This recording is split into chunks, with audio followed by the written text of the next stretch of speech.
Ritesh Lakhi unplugged ਇਸ YouTube ਦੇ ਮੰਚ ਤੋਂ ਇੱਕ ਵਾਰ ਫੇਰ ਤੁਹਾਡੇ ਮੁਖਾਤਬ ਹੋ ਰਿਹਾ ਹਾਂ। ਉਮੀਦ ਕਰਾਂਗੇ ਵੀ ਤੁਸੀਂ ਚੈਨਲ ਸਬਸਕ੍ਰਾਈਬ ਕਰ ਚੁੱਕੇ ਹੋਗੇ ਤੇ ਸਾਡੀ ਅਪਡੇਟਸ ਤੁਹਾਨੂੰ ਮਿਲ ਰਹੀਆਂ ਨੇ। ਕਈ ਵੀਡੀਓਜ਼ ਅਸੀਂ ਪਾ ਚੁੱਕੇ ਹਾਂ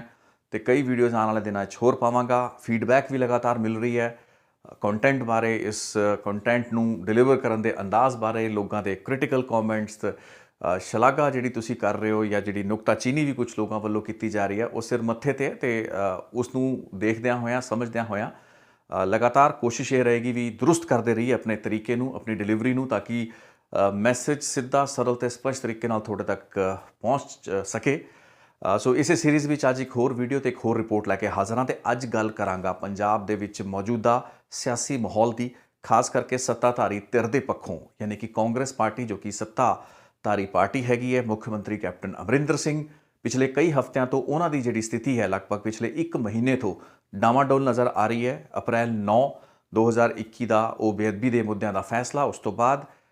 ਕਾਂਗਰਸ ਦੇ ਵਿਧਾਇਕਾਂ ਦੇ ਵਿੱਚ ਤੇ ਕਈ ਮੰਤਰੀਆਂ ਦੇ ਵਿੱਚ ਵੀ ਬਹੁਤ ਵੱਡੇ ਪੱਧਰ ਤੇ ਇੱਕ ਅਸੰਤੋਸ਼ ਹੈ। ਇੱਕ ਬਹੁਤ ਵੱਡਾ ਵਰਗ ਹੈ ਜੋ ਕਿ ਇਹ ਮਹਿਸੂਸ ਕਰ ਰਿਹਾ ਹੈ, ਖਾਸ ਕਰਕੇ ਨਵਜੋਤ ਸਿੰਘ ਸਿੱਧੂ ਜੋ ਕਿ ਸਾਬਕਾ ਕੈਬਨਿਟ ਮੰਤਰੀ ਰਹੇ ਨੇ, ਜਦ ਤੋਂ ਉਹਨਾਂ ਨੇ ਮੁੱਖ ਮੰਤਰੀ ਦੇ ਖਿਲਾਫ ਆਪਣੇ ਜਿਹੜੇ ਹਮਲੇ ਹੈਗੇ ਨੇ ਉਹ ਲਗਾਤਾਰ ਤੇਜ਼ ਕੀਤੇ ਨੇ, ਬਿਆਨ ਤੇਜ਼ ਕੀਤੇ ਨੇ। ਇੱਕ ਨਕਾਰਾ ਇਨਕੰਪੀਟੈਂਟ ਮੁੱਖ ਮੰਤਰੀ ਜਾਂ home minister captain Amarinder Singh ਨੂੰ ਕਹਿ ਕੇ ਇੱਕ ਚੈਲੰਜ ਦਿੱਤਾ ਹੈ ਤੇ ਲਗਾਤਾਰ ਇਹ ਵੀ ਗੱਲਬਾਤ ਉਹਨਾਂ ਨੇ ਆਪਣੇ ਟਵੀਟਸ ਤੋਂ ਕਹੀ ਹੈ ਕਿ ਜਿਹੜੇ ਵਿਧਾਇਕ ਨੇ ਉਹ ਅਸੰਤੁਸ਼ਟ ਨੇ, ਕੰਮਕਾਜ ਅਕਾਲੀਆਂ ਦੇ ਜ਼ਿਆਦਾ ਹੋ ਰਹੇ ਨੇ। ਇਹ ਚਰਚਾਵਾਂ ਆਪਾਂ ਪਹਿਲਾਂ ਕਰ ਚੁੱਕੇ ਹਾਂ, ਲੇਕਿਨ ਅੱਜ ਦੇ ਵੀਡੀਓ ਦੇ ਵਿੱਚ ਮੈਂ ਗੱਲ ਕਰਾਂਗਾ ਉਸ ਅਸੰਤੋਸ਼ ਦੀ, ਉਸ ਉਬਗਾਹਟ ਦੀ ਜੋ ਕਿ ਇਸ ਵਕਤ ਕਾਂਗਰਸ ਦੇ ਰੈਂਕ ਐਂਡ ਫਾਈਲ ਦੇ ਵਿੱਚ ਵੇਖੀ ਜਾ ਰਹੀ ਹੈ। ਵਿਧਾਇਕਾਂ ਦੇ ਵਿੱਚ ਖਾਸ ਤੌਰ ਤੇ ਜੋ ਕਿ ਆਪਣੇ ਸਿਆਸੀ ਭਵਿੱਖ ਨੂੰ ਇੱਕ ਸੰਕਟ ਵਿੱਚ ਵੇਖਦੇ ਨੇ।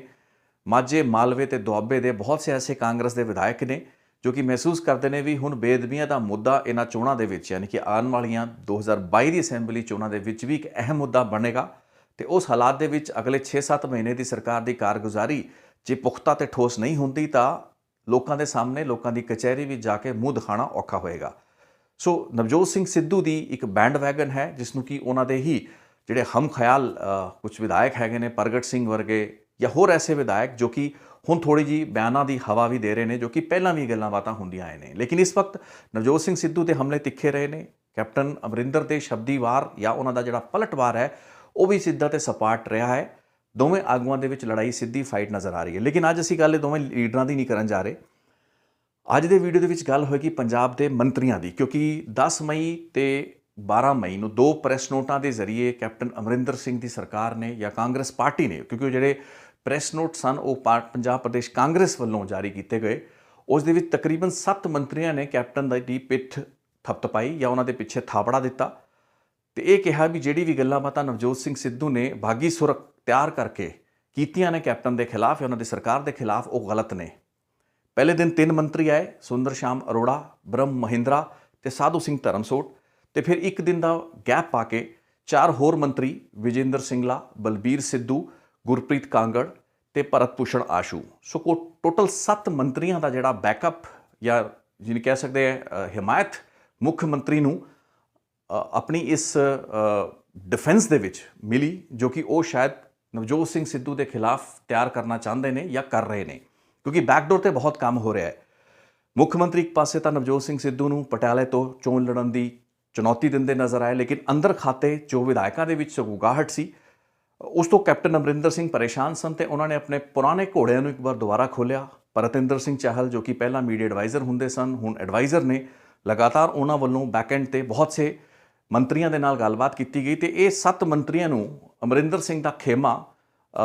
ਇਹ ਕਹਿ ਕੇ ਦਬਾਅ ਪਾ ਕੇ, ਜਿਸ ਵੀ ਤਰੀਕੇ ਨਾਲ ਉਹਨਾਂ ਨੇ ਸਮਝਾ ਬੁਝਾ ਕੇ ਇਸ ਚੀਜ਼ ਲਈ ਉਹਨਾਂ ਨੇ ਤਿਆਰ ਕੀਤਾ ਕਿ ਇਸ ਬੇਅਦਬੀਆਂ ਦੇ ਅਹਿਮ ਤੇ ਨਾਜ਼ੁਕ ਮੁੱਦੇ ਉੱਤੇ ਕੈਪਟਨ ਦੇ ਹੱਕ ਵਿੱਚ ਇੱਕ ਬਿਆਨ ਦਿੱਤਾ ਜਾਵੇ। ਨਵਜੋਤ ਸਿੰਘ ਸਿੱਧੂ ਦੇ ਘੱਟੋ ਘੱਟ ਜਿਹੜਾ ਸਾਹਮਣਾ ਹੈ ਉਹ ਜ਼ਰੂਰ ਕੀਤਾ ਜਾਵੇ। ਤੇ ਉਹੀ ਮੰਤਰੀਆਂ ਨੇ 10 ਮਈ ਤੇ 12 ਮਈ ਦੇ ਆਪਣੇ ਅਲੱਗ-ਅਲੱਗ ਜਿਹੜੇ ਬਿਆਨ ਉਹਨਾਂ ਵੱਲੋਂ ਜਾਰੀ ਕੀਤੇ ਗਏ ਜਾਂ ਕਰਵਾਏ ਗਏ ਉਹਨਾਂ ਵਿੱਚ ਕੀਤਾ। ਹੁਣ ਸਮਝਣ ਵਾਲੀ ਗੱਲ ਇਹ ਹੈ ਵੀ ਇਹ ਲੋੜ, ਇਹ ਨੌਬਤ ਕਿਉਂ ਆਈ। ਕਾਂਗਰਸ ਦੇ ਵਿੱਚ ਕੈਪਟਨ ਦਾ ਖੇਮਾ ਇਸ ਚੀਜ਼ ਦੇ ਵਿੱਚ ਕਾਫੀ ਮਾਹਰ ਹੈ ਤੇ ਪੂਰੀ ਸਰਕਾਰ ਦੀ ਮਸ਼ੀਨਰੀ, ਉਸਦਾ ਤੰਤਰ ਕੈਪਟਨ ਦਾ ਸਾਥ ਦਿੰਦਾ ਹੈ, ਜਦੋਂ ਕਿ ਮੰਤਰੀਆਂ ਨੂੰ ਅੱਗੇ ਕਰ ਕਰਕੇ ਉਹ ਬਿਆਨ ਦਿਲਵਾਏ ਜਾਂਦੇ ਨੇ ਜੋ ਕਿ ਖੁਦ ਕੈਪਟਨ ਅਮਰਿੰਦਰ ਕਈ ਵਾਰ ਨਹੀਂ ਕਹਿ ਪਾ ਰਹੇ ਹੁੰਦੇ। ਹੁਣ ਜਦੋਂ ਨਵਜੋਤ ਸਿੰਘ ਸਿੱਧੂ ਲਗਾਤਾਰ ਹਮਲਾਵਰ ਹੋਏ ਨੇ ਤੇ ਮੰਤਰੀਆਂ ਨੂੰ ਅੱਗੇ ਕਰਕੇ ਆਪਣੀ ਡਿਫੈਂਸ ਤਿਆਰ ਕਰਨ ਦੀ ਪੂਰੀ ਕੋਸ਼ਿਸ਼ ਦੇ ਵਿੱਚ ਕੈਪਟਨ ਅਮਰਿੰਦਰ ਸਿੰਘ ਜੁਟੇ ਹੋਏ ਨੇ, ਉਸ ਕੋਸ਼ਿਸ਼, ਉਸ ਮੌਜੂਦਾ ਕੋਸ਼ਿਸ਼ ਨੂੰ ਆਪਾਂ ਐਨਾਲਾਈਜ਼ ਕਰੀਏ, ਉਸ ਨੂੰ ਆਪਾਂ ਸਮਝਣ ਦੀ ਕੋਸ਼ਿਸ਼ ਕਰੀਏ, ਮੈਨੂੰ ਇਹ ਪੂਰੀ ਗੱਲਬਾਤ ਬੇਕਾਰ ਨਜ਼ਰ ਆਉਂਦੀ ਹੈ। ਮੈਨੂੰ ਇਹ ਬਿਲਕੁਲ ਇਰਰੈਲੇਵੈਂਟ ਨਜ਼ਰ ਆਉਂਦੀ ਹੈ, ਤਰਕ ਸੰਗਤ ਨਹੀਂ ਹੈ ਗੱਲਬਾਤ। ਹੈਰਾਨੀ ਦੀ ਗੱਲ ਹੈ, ਤੁਸੀਂ ਸੋਚ ਰਹੇ ਹੋਗੇ ਵੀ ਆਪਾਂ ਇੰਨੀ ਦੇਰ ਇਹ ਸਮਾਂ ਲਗਾ ਕੇ ਇਹ ਗੱਲ ਕੀਤੀ, ਲੇਕਿਨ ਇਹ ਗੱਲ, ਇਹ ਜਿਹੜਾ ਮੌਕਾ ਤੇ ਸਬਬ ਸਾਡੇ ਕੋਲ ਜ਼ਰੂਰ ਹੈ ਵੀ ਅਸੀਂ ਇਸ ਟ੍ਰੈਂਡ ਨੂੰ ਸਮਝੀਏ ਵੀ ਜਦੋਂ ਤਾਂ ਵਿਰੋਧੀ ਪਾਰਟੀਆਂ ਦੇ ਨਾਲ ਝਗੜੇ ਹੁੰਦੇ ਨੇ, ਯਾਨੀ ਕਿ ਕਾਂਗਰਸ ਤੇ ਅਕਾਲੀ ਦਲ ਆਪਸ 'ਚ ਆਮੋ ਸਾਹਮਣੇ ਹੋ ਜਾਂਦੇ ਨੇ ਕਿਸੇ ਮੁੱਦੇ ਉੱਤੇ, ਤਾਂ ਉਸ ਵਕਤ ਅਸੀਂ ਬੀਤੇ ਕਰੀਬਨ 15 ਸਾਲਾਂ ਦੇ ਜਾਂ 20 ਸਾਲਾਂ ਦਾ ਜਿਹੜਾ ਇਤਿਹਾਸ ਰਿਹਾ 2002 ਤੋਂ ਲੈ ਕੇ 2021 ਤੱਕ ਦਾ, ਉਸ ਦੇ ਵਿੱਚ ਅਸੀਂ ਦੇਖਿਆ ਕਿ ਦੂਸਰੇ ਦੇ ਖਿਲਾਫ ਪਰਚੇ ਦਰਜ ਕਰਾਉਣਾ, ਵਿਜੀਲੈਂਸ ਬਿਊਰੋ ਨੂੰ ਵਰਤਣਾ, ਫੌਜਦਾਰੀ ਦੇ ਮੁਕੱਦਮੇ ਦਰਜ ਕਰਾਉਣਾ, ਫਿਰ ਅਦਾਲਤਾਂ ਦੇ ਵਿੱਚ ਸਰਕਾਰਾਂ ਬਦਲਣ ਤੋਂ ਬਾਅਦ ਉਹਨਾਂ ਮੁਕੱਦਮਿਆਂ ਨੂੰ ਵਾਪਸ ਲਏ ਜਾਣ ਦਾ ਸਿਲਸਿਲਾ ਦੋਵੇਂ ਸਰਕਾਰਾਂ, ਦੋਵੇਂ ਮੁੱਖ ਮੰਤਰੀਆਂ ਦੇ ਟਾਈਮ ਤੇ ਲਗਭਗ ਇੱਕੋ ਜਿਹਾ ਰਿਹਾ, ਚਾਹੇ ਕੈਪਟਨ ਅਮਰਿੰਦਰ ਸਿੰਘ ਸਨ ਜਾਂ ਫਿਰ ਪ੍ਰਕਾਸ਼ ਸਿੰਘ ਬਾਦਲ। ਪਿਛਲੇ 10-10 ਸਾਲਾਂ ਦੇ ਆਪਣੇ ਕਾਰਜਕਾਲ ਦੇ ਵਿੱਚ ਦੋਵੇਂ ਮੁੱਖ ਮੰਤਰੀਆਂ ਨੇ ਵਿਜੀਲੈਂਸ ਬਿਊਰੋ ਨੂੰ ਵਿਰੋਧੀ ਪਾਰਟੀਆਂ ਵੱਲੋਂ ਜਾਂ ਉਹਨਾਂ ਦੇ ਕਾਰਜਕਾਲ ਵਕਤ ਦਰਜ ਕੀਤੇ ਗਏ ਫੌਜਦਾਰੀ ਦੇ ਮੁਕੱਦਮਿਆਂ ਦੇ ਵਿੱਚ ਯੂ ਟਰਨ ਦਿਵਾਉਣ ਦੇ ਵਿੱਚ ਵਿਜੀਲੈਂਸ ਬਿਊਰੋ ਨੂੰ ਵਰਤਿਆ ਹੈ। ਇਹ ਚੀਜ਼ ਆਪਾਂ ਪਹਿਲਾਂ ਰਿਪੋਰਟਾਂ 'ਚ ਜ਼ਿਕਰ ਕਰ ਚੁੱਕੇ ਹਾਂ। ਲੇਕਿਨ ਹੁਣ ਆ ਜਿਹੜੀ ਮੰਤਰੀਆਂ ਦੀ ਸਥਿਤੀ ਪੈਦਾ ਹੋਈ ਹੈ, ਇਹ ਮੰਤਰੀ ਆਖਰ ਕਿਉਂ ਬੋਲ ਰਹੇ ਨੇ, ਕਿਉਂ ਹਮਾਇਤ ਕਰ ਰਹੇ ਨੇ? ਠੀਕ ਹੈ, ਆਪਣੇ ਮੁੱਖ ਮੰਤਰੀ ਦੀ ਸਪੋਰਟ ਕਰਨਾ ਤੇ ਉਸਦੀ ਬੈਕ ਤੇ ਆ ਕੇ ਖੜਾ ਹੋ ਜਾਣਾ ਕੋਈ ਗਲਤ ਗੱਲ ਨਹੀਂ ਹੈ, ਲੇਕਿਨ ਇੱਕ ਬਹੁਤ ਇੰਪੋਰਟੈਂਟ ਘਟਨਾਕ੍ਰਮ ਅੱਜ ਮੈਂ ਇਸ ਵੀਡੀਓ ਦੇ ਜ਼ਰੀਏ ਤੁਹਾਡੇ ਨਾਲ ਸਾਂਝਾ ਕਰਨਾ ਚਾਹੁੰਦਾ ਹਾਂ, ਜੋ ਕਿ ਦੱਸੇਗਾ ਵੀ ਜਦੋਂ ਆਪਣੀ ਸਰਕਾਰ ਦੇ ਵਿੱਚ ਬਗਾਵਤ ਉੱਠ ਰਹੀ ਹੁੰਦੀ ਹੈ, ਚਾਹੇ ਉਹ ਨਵਜੋਤ ਸਿੰਘ ਸਿੱਧੂ ਚੁੱਕਣ, ਚਾਹੇ ਉਹ ਪ੍ਰਤਾਪ ਬਾਜਵਾ ਚੁੱਕਣ, ਜਾਂ ਫਿਰ ਕਿਸੇ ਵਕਤ ਰਜਿੰਦਰ ਕੌਰ ਭੱਠਲ ਨੇ ਚੁੱਕੀ ਸੀ 2003 ਜਾਂ 4 ਦੇ ਘਟਨਾਕ੍ਰਮ ਦੀ ਮੈਂ ਗੱਲ ਕਰ ਰਿਹਾ, ਤੇ ਉਹੀ ਐਸਾ ਇੱਕ ਵਾਕਿਆ ਹੈ, ਉਹੀ ਇੱਕ ਐਸਾ ਪੋਲੀਟੀਕਲ ਇੰਸਟੈਂਸ ਹੈ, ਡਿਵੈਲਪਮੈਂਟ ਹੈ, ਇਨਸੀਡੈਂਟ ਹੈ, ਜਿਸ ਉੱਤੇ ਕਿ ਮੈਂ ਅੱਜ ਦੇ ਵੀਡੀਓ ਦੇ ਵਿੱਚ ਤੁਹਾਡੇ ਤੇ ਗੱਲ ਕਰਾਂਗਾ। ਉੱਥੇ ਮੈਂ ਤੁਹਾਨੂੰ ਲੈ ਕੇ ਜਾ ਰਿਹਾ। ਸੋ ਜਦੋਂ ਆਪਸ ਦੇ ਵਿੱਚ ਆਪਣੀ ਪਾਰਟੀ ਦੇ ਵਿੱਚੋਂ ਇਸ ਤਰੀਕੇ ਦੇ ਮਤਭੇਦ ਉੱਭਰਦੇ ਨੇ, ਤਾਂ ਫਿਰ ਕਿਵੇਂ ਉਹਨਾਂ ਨੂੰ ਹੱਲ ਕੀਤਾ ਜਾਂਦਾ ਹੈ, ਇਸ ਦਾ ਇੱਕ ਬਹੁਤ ਚੰਗਾ ਨਮੂਨਾ ਤੇ ਇੱਕ ਉਦਾਹਰਣ ਮਿਸਾਲ ਜਿਹੜੀ ਹੈਗੀ ਹੈ 2003 ਤੇ 2004 ਦੇ ਘਟਨਾਕ੍ਰਮ ਦੇ ਵਿੱਚ ਵੇਖੀ ਜਾ ਸਕਦੀ ਹੈ। ਕੈਪਟਨ ਅਮਰਿੰਦਰ ਸਿੰਘ 2002 ਤੋਂ ਲੈ ਕੇ 7 ਤੱਕ ਮੁੱਖ ਮੰਤਰੀ ਰਹਿੰਦੇ ਨੇ, ਲੇਕਿਨ 2002 ਤੋਂ ਲੈ ਕੇ 2003 ਤੱਕ ਜਦੋਂ ਉਹ ਮੁੱਖ ਮੰਤਰੀ ਰਹਿੰਦੇ ਨੇ, ਉਹਨਾਂ ਦਾ ਜਿਹੜਾ ਕਾਰਜਕਾਲ ਹੁੰਦਾ ਹੈ ਜਾਂ ਕੰਮ ਕਰਨ ਦੀ ਜਿਹੜੀ ਪ੍ਰਣਾਲੀ ਹੁੰਦੀ ਹੈ ਉਸ ਕਾਰਜਕਾਲ ਦੇ ਦੌਰਾਨ, ਉਸ ਉੱਤੇ ਕਿੰਤੂ ਪਰੰਤੂ ਖੜੇ ਹੁੰਦੇ ਨੇ। ਤੇ ਨਵੰਬਰ 2003 ਆਉਂਦਿਆਂ ਲਗਭਗ 20 ਮਹੀਨੇ ਦੇ ਵਕਫੇ ਦੇ ਦੌਰਾਨ ਕੈਪਟਨ ਦੇ ਖਿਲਾਫ ਇੱਕ ਬਹੁਤ ਵੱਡੀ ਬਗਾਵਤ ਜਿਹੜੀ ਹੈ ਕਾਂਗਰਸ ਦੇ ਵਿੱਚ ਸੁਗਬੁਗਾ ਰਹੀ ਹੁੰਦੀ ਹੈ। ਸ਼ਾਇਦ ਉਸੇ ਕਿਸਮ ਦੀ ਬਗਾਵਤ ਜੋ ਕਿ ਅੱਜ ਆਪਾਂ ਵੇਖ ਰਹੇ ਹਾਂ। ਅੱਜ ਦਾ ਜਿਹੜਾ ਮੁੱਖ ਚਿਹਰਾ ਜਾਂ ਮੁੱਖ ਕਿਰਦਾਰ ਕਾਂਗਰਸ ਦੇ ਵਿੱਚ ਕੈਪਟਨ ਦੇ ਖਿਲਾਫ ਬਗਾਵਤ ਦਾ ਜਾਂ ਬਾਗੀ ਸੁਰ ਅਖਤਿਆਰ ਕਰਨ ਦਾ, ਉਹ ਨਵਜੋਤ ਸਿੰਘ ਸਿੱਧੂ ਹੈ, ਮੁੱਦਾ ਬੇਅਦਬੀਆਂ ਦਾ ਹੈ।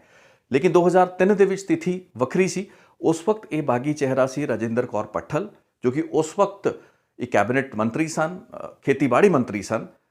ਤੇ ਇੱਕ ਬਹੁਤ ਕੱਦਾਵਰ ਲੀਡਰ ਸਨ, ਤੇ ਪੰਜਾਬ ਦੀ ਸਾਬਕਾ ਮੁੱਖ ਮੰਤਰੀ ਵੀ ਕਰੀਬਨ 3 ਮਹੀਨੇ ਲਈ ਉਹ 1996 ਦੇ ਵਿੱਚ ਰਹੇ ਸਨ। ਸੋ ਰਜਿੰਦਰ ਕੌਰ ਭੱਠਲ ਨੇ ਕੈਪਟਨ ਦੀ ਕੰਮ ਕਰਨ ਦੀ ਪ੍ਰਣਾਲੀ ਉੱਤੇ ਸਵਾਲ ਖੜੇ ਕਰਕੇ ਲਗਭਗ 38 ਜਿਹੜੇ ਵਿਧਾਇਕ ਸਣੇ ਰਜਿੰਦਰ ਕੌਰ ਭੱਠਲ, ਉਹਨਾਂ ਦਾ ਇੱਕ ਬਾਗੀ ਮੋਰਚਾ ਤਿਆਰ ਕੀਤਾ, ਤੇ ਦਸੰਬਰ ਤੇ ਜਨਵਰੀ ਦੇ ਮਹੀਨੇ ਦੇ ਵਿੱਚ ਇੱਕ ਬਹੁਤ ਵੱਡਾ ਭੁਚਾਲ, ਸਿਆਸੀ ਭੁਚਾਲ ਪੰਜਾਬ ਦੀ ਕਾਂਗਰਸ ਦੀ ਸਿਆਸਤ ਵਿੱਚ ਖੜਾ ਕਰਤਾ ਗਿਆ। ਪੰਜਾਬ ਕਾਂਗਰਸ ਦੇ ਇਤਿਹਾਸ ਵਿੱਚ ਇਸ ਕਿਸਮ ਦੇ ਡਿਸੀਡੈਂਟਸ ਦੇ ਪਹਿਲਾਂ ਵੀ ਕੁਝ ਇੰਸਟੈਂਸਸ ਮਿਲੇ ਨੇ, ਜਿਵੇਂ ਕਿ ਹਰਚਰਨ ਸਿੰਘ ਬਰਾੜ ਤੇ ਰਜਿੰਦਰ ਕੌਰ ਭੱਠਲ, ਇਹ ਦੋਵੇਂ ਖੇਮਿਆਂ ਦੇ ਦਰਮਿਆਨ ਵੀ ਇੱਕ ਖਿੱਚੋਤਾਣ 1996 ਦੇ 97 ਦੇ ਵਿੱਚ ਵੇਖੀ ਗਈ, ਜਿਸ ਤੋਂ ਬਾਅਦ ਕਿ ਹਰਚਰਨ ਸਿੰਘ ਬਰਾੜ ਦੇ ਕੰਮ ਕਰਨ ਦੇ ਤਰੀਕੇ ਨੂੰ ਲੈ ਕੇ ਇੱਕ ਬਗਾਵਤ ਉੱਠੀ, ਤੇ ਡਿਸੀਡੈਂਟਸ ਦੀ ਮਦਦ ਨਾਲ ਰਜਿੰਦਰ ਕੌਰ ਭੱਠਲ ਪੰਜਾਬ ਦੀ ਮੁੱਖ ਮੰਤਰੀ ਬਣੀ। ਬੇਸ਼ੱਕ ਉਹ ਫਿਰ ਉਹਨਾਂ ਨੂੰ 2.5 ਜਾਂ 3 ਮਹੀਨੇ ਦਾ ਸਮਾਂ ਮਿਲਿਆ, ਤੇ ਇਹ ਕਾਂਗਰਸ ਦਾ ਇੱਕ ਕਾਰਡ ਵੀ ਸੀ, ਉਹਨਾਂ ਨੇ ਆਪਣੇ ਇੱਕ ਬਦਲ ਦੇ ਕੇ ਅਖੀਰ ਦੇ ਮੌਕੇ ਤੇ, ਯਾਨੀ ਕਿ 1997 ਦੀਆਂ ਅਸੈਂਬਲੀ ਚੋਣਾਂ ਤੋਂ ਪਹਿਲਾਂ ਆਪਣੇ ਆਪ ਨੂੰ ਇੱਕ ਬਚਾ ਦੇਣ ਦੀ ਕੋਸ਼ਿਸ਼ ਕੀਤੀ। ਆਪਣੀ ਲੀਡਰਸ਼ਿਪ ਦੇ ਵਿੱਚ ਬਦਲਾਅ ਕਰਕੇ, ਆਪਣੇ ਗਾਰਡ ਦੇ ਵਿੱਚ ਬਦਲਾਅ ਕਰਕੇ ਉਹਨਾਂ ਨੇ ਕੋਸ਼ਿਸ਼ ਕੀਤੀ ਲੋਕਾਂ ਦੀ ਐਂਟੀ ਇਨਕੰਬੈਂਸੀ ਨੂੰ ਕੁਝ ਹੱਦ ਤੱਕ ਨੱਥ ਪਾਈ ਜਾ ਸਕੇ, ਜੋ ਕਿ ਕਾਮਯਾਬ ਜ਼ਿਆਦਾ ਨਹੀਂ ਰਹੀ, ਕਿਉਂਕਿ ਅਕਾਲੀ ਸਰਕਾਰ 97 ਦੇ ਵਿੱਚ ਆ ਗਈ। ਲੇਕਿਨ ਰਜਿੰਦਰ ਕੌਰ ਭੱਠਲ ਤੇ ਹਰਚਰਨ ਸਿੰਘ ਬਰਾੜ ਦਾ ਜਿਹੜਾ ਡਿਸੀਡੈਂਟਸ ਤੇ ਆਪਸੀ ਜਿਹੜਾ ਕਲੇਸ਼ ਦਾ ਜਿਹੜਾ ਸਿਲਸਿਲਾ ਸੀ, ਉਹ 2003 ਤੇ 2004 ਵਿੱਚ ਦੁਬਾਰਾ ਰਿਫਰੈਸ਼ ਹੋਇਆ, ਜਦੋਂ ਕਿ ਇਸ ਵਾਰ ਕੈਪਟਨ ਅਮਰਿੰਦਰ ਸਿੰਘ ਤੇ ਰਜਿੰਦਰ ਕੌਰ ਭੱਠਲ ਆਮੋ ਸਾਹਮਣੇ ਖੜੇ ਸਨ। ਸੋ ਰਜਿੰਦਰ ਕੌਰ ਭੱਠਲ ਕੈਪਟਨ ਦੇ ਇੱਕ ਆਟੋਕ੍ਰੈਟਿਕ ਕੰਮ ਕਰਨ ਦੇ ਕੰਮਕਾਜ ਦੇ ਨਾਲ, ਯਾਨੀ ਕਿ ਤਾਨਾਸ਼ਾਹੀ ਰਵੱਈਆ,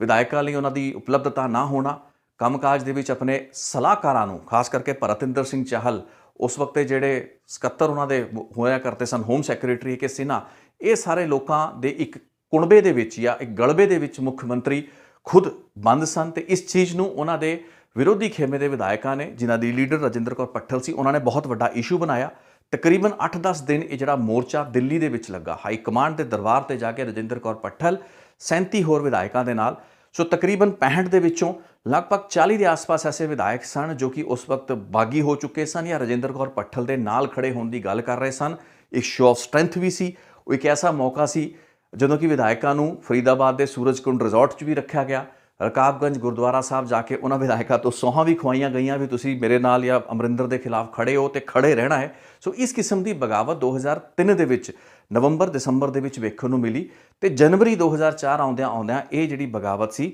ਉਹ ਖਤਮ ਹੋ ਗਈ ਕਿਉਂਕਿ ਰਜਿੰਦਰ ਕੌਰ ਭੱਠਲ ਨੂੰ ਸੂਬੇ ਦਾ ਡਿਪਟੀ ਚੀਫ ਮਿਨਿਸਟਰ ਬਣਾਤਾ ਗਿਆ। ਹੋਰ ਵੀ ਕੁਝ ਉਹਦੇ ਜਿਹੜੇ ਲਾਇਲਿਸਟ ਸਨ ਰਜਿੰਦਰ ਕੌਰ ਭੱਠਲ ਦੇ, ਉਹਨਾਂ ਨੂੰ ਵੀ ਕੈਬਨਿਟ ਦੇ ਵਿੱਚ ਹੋਰ ਥਾਂ ਦਿੱਤੇ ਜਾਣ ਦੇ ਭਰੋਸੇ ਦਿੱਤੇ ਗਏ। ਕੈਬਨਿਟ ਰੀਸ਼ਫਲ ਦੀ ਗੱਲ ਕੀਤੀ ਗਈ ਤੇ ਅਮਰਿੰਦਰ ਸਿੰਘ ਨੂੰ ਆਪਣੇ ਕੰਮ ਕਰਨ ਦੇ ਢੰਗ ਤਰੀਕਿਆਂ ਨੂੰ ਬਦਲਾਅ ਕਰਨ ਦੀ ਇੱਕ ਗੱਲ ਕਹੀ ਗਈ ਤੇ ਉਹਨਾਂ ਨੇ ਇਸ ਪ੍ਰਤੀ ਭਰੋਸਾ ਵੀ ਦਵਾਇਆ। ਸੋ ਇਹ ਕੰਪਰੋਮਾਈਜ਼ ਫਾਰਮੂਲਾ ਸੀ, ਲੇਕਿਨ ਇਹਦੇ ਪਿੱਛੇ ਕੀ ਸੀ ਇਹ ਸਮਝਣਾ ਜ਼ਿਆਦਾ ਜ਼ਰੂਰੀ ਹੈ। ਹੁਣ ਇਹ ਸਮਝੇ ਵੀ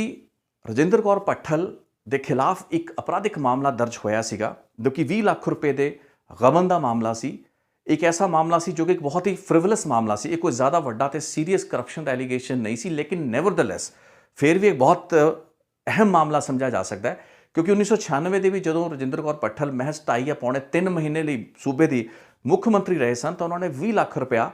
ਚੀਫ ਮਿਨਿਸਟਰ ਰਿਲੀਫ ਫੰਡ ਚੋਂ ਜਾਂ ਚੀਫ ਮਿਨਿਸਟਰ ਦਾ ਜਿਹੜਾ ਡਿਸਕ੍ਰਿਸ਼ਨਰੀ ਫੰਡ ਹੁੰਦਾ ਉਸ ਚੋਂ ਕਢਾਇਆ ਸੀ। ਸੋ ਚੀਫ ਮਿਨਿਸਟਰ ਫੰਡ ਚੋਂ 20 ਲੱਖ ਰੁਪਇਆ ਕਢਵਾ ਕੇ ਉਸ ਦੀ ਵਰਤੋਂ ਕਿੱਥੇ ਗਈ, ਕਿੱਥੇ ਕੀਤੀ ਗਈ, ਇਹ ਇੱਕ ਸਵਾਲ ਸੀ ਜਿਸ ਨੂੰ ਆਧਾਰ ਬਣਾਉਂਦਿਆਂ ਹੋਇਆ ਤਤਕਾਲੀ ਅਕਾਲੀ ਸਰਕਾਰ ਨੇ 2001 ਮਈ 2001 ਦੇ ਵਿੱਚ ਇੱਕ FIR ਰਜਿਸਟਰ ਕੀਤੀ।